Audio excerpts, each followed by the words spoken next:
हाय guys, Dark Flex channel में आप सभी का स्वागत है।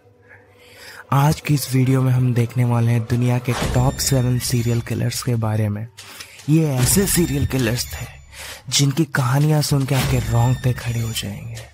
तो बिना किसी देरी के हम बढ़ते हैं वीडियो की ओर, जिसमें हम जानेंगे और सुनेंगे कि ये टॉप 7 सीरियल किलर्स दुनिया के कैसे बने। चलिए आगे बढ़ते हैं। फिर 7वें नंबर पर आता है जैक द रिपर। ये 1880 का ईयर था, जबकि ईस्टर्न लंदन में बहुत ही बुरा वक्त चल रहा था। बहुत ही ज़्यादा अनएम्प्लॉयमेंट बढ़ गया था, पॉपुलेशन बढ़ गई थी, किसी को काम नहीं मिल रहा था, सब बेरोजगारी में मर रहे थे, तो क्राइम्स भी बढ़ गया था। तभी वहाँ की औरतें प्रोस्टिट्यूशन में धकेले गए थे, क्योंकि वो उनका एकमात्र सहारा था पैसा कमाने का। जैक द रिपर को as a Whitechapel murderer और लेदर एप्रन के नाम से भी जाना जाता था।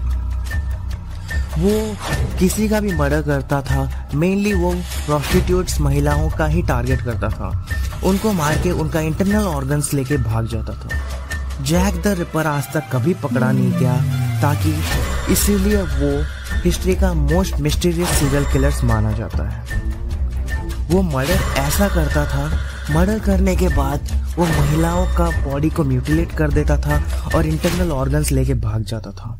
जब भी पुलिस को विक्टिम्स का बॉडी मिलता था, तब वो ऐसे हालात में चीर फाड़ करके छोड़ देता था वो बॉडी को कि पुलिस को देख के उल्टी आ जाती थी।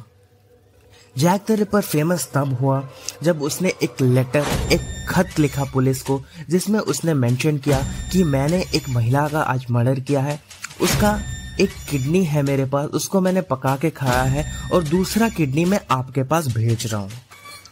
कुल मिलाकर जैक द रिपर ने कंफर्मेशन में 5 मर्डर किए और उनका मोटिव कहीं ना कहीं सेक्सुअल सैडिज्म डिसऑर्डर ही था।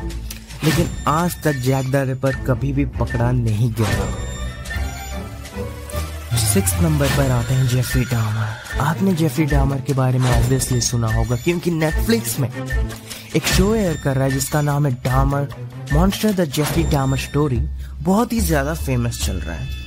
यह दौर था 1980s और 90s के टाइम, जब जेफरी डामर बहुत ही ज्यादा इनफेमस सीरियल किलर बने, बहुत ही ज्यादा फेम भी मिला उसको। ये प्रॉपरली एक सेक्सुअल ऑफेंडर, मर्डरर और कैनिबल भी थे। 17 मर्डर किया इसने, जिसमें से मोस्टली सारे के सारे ब्लैक मैन ही थे।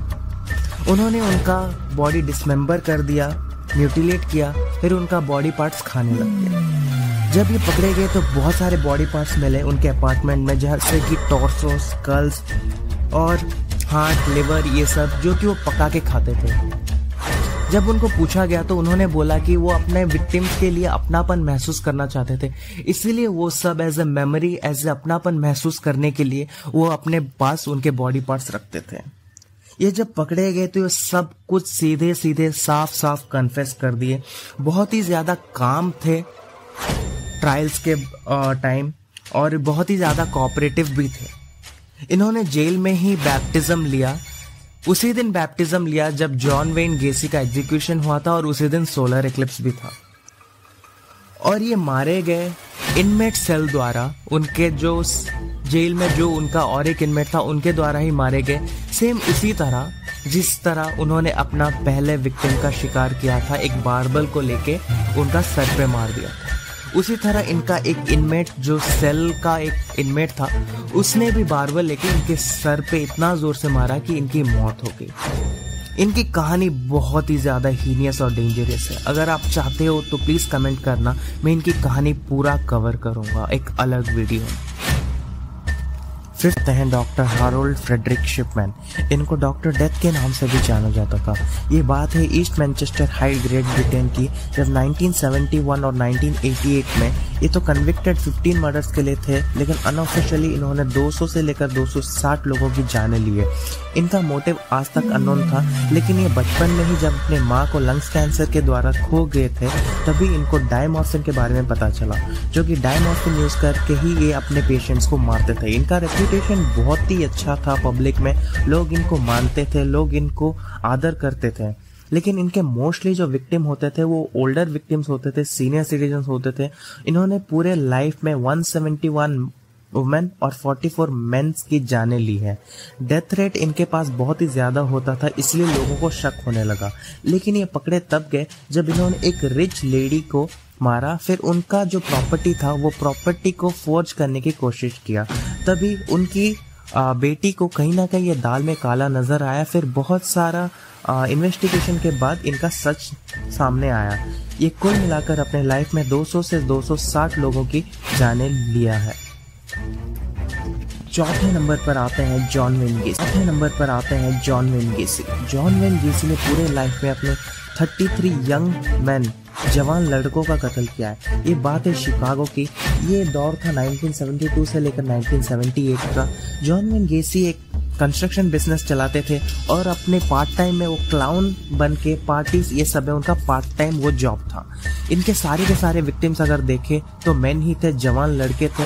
ये सब अपने उनके कंस्ट्रक्शन बिजनेस में काम करने आते थे। उनको अपने चंगुल में फंसाकर ये कैसे ना कैसे करके उनकी जान ले लेते थे।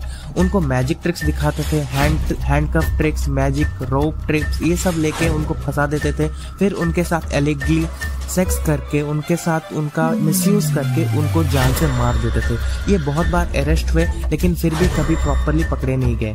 कुछ दिन बाद इनका कहीं ना कहीं से इनका जब मैटर लीक हुआ, जब पुलिस को पता चला तो वो सर्च वारंट लेके इनकी छानबीन करने लगे।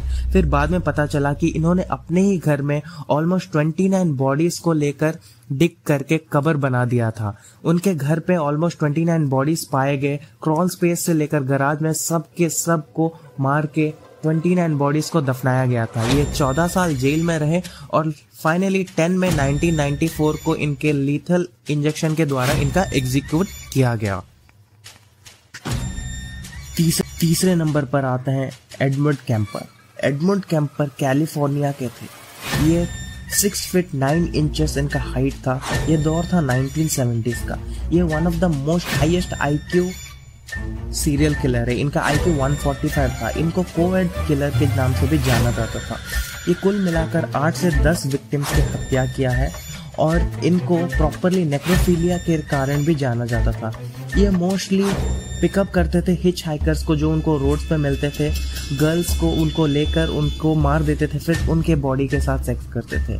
ये फेमस तब हुए जब इन्होंने अपनी माँ को, अपने ग्रैंडफादर को, अपनी ग्रैंडमदर को मार दिया। अपने माँ को मारने के बाद उनका सर लेके उस पर डार्क फेंके और उनके सर के साथ उन्होंने फेस सेक्स किया। ये अपने ग्रैंडफादर और ग्रैंडमदर को भी मार दिए थे। बाद में इनका पता चला कि इनका जो हिस्ट्री था बहुत ही खराब था, क्योंकि इनकी माँ इनके साथ बहुत बुरी बर्ताव करते थे। इनका बचपन भी बहुत ही ज़्यादा प्रॉब्लमेटिक से गुजरा था और इनकी माँ इनको बेसमेंट में बंद करके रख देते ताकि वो अपने डॉटर्स को हार ना कर सके। फिर बाद में पता चला कि इनको पैरानॉइड सिंजोफ्रेनिया का एक बीमारी था।